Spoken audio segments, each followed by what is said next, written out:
This is a story called Late Summer by Tracey Curzon-Manners. I'll begin by reading the author's note. I think it provides good context. I carried this image of the girl running down the hill with me for years. Originally, I believed that she and I were the same, but as time has moved on, my empathy lies more with the figure left behind who can only stand and watch as youth disappears beyond the horizon. And now on to our short story.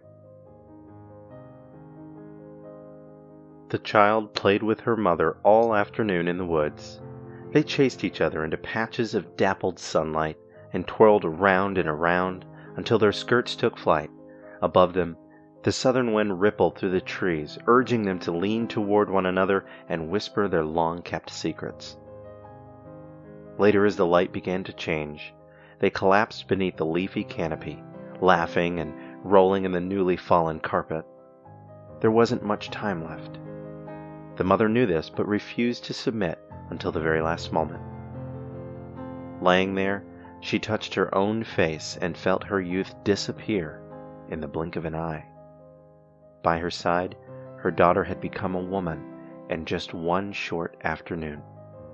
Or had it been a lifetime?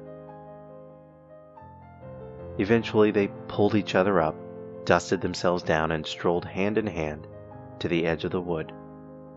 The countryside displayed its majesty as a cloak of tarnished gold, inviting them to become part of the procession. On the horizon, the sun descended like a king at court, blinding the onlooker with the intensity of his beam.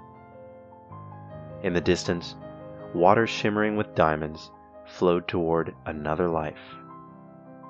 The child felt the tug of the wind and, without thinking or looking back, began to run into the dazzling light.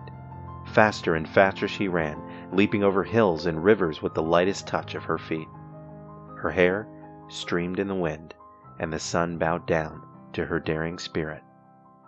Behind her, frail but proud, a small figure watched as she ran out of sight. I've been Kevin Stewart. Thanks so much for listening.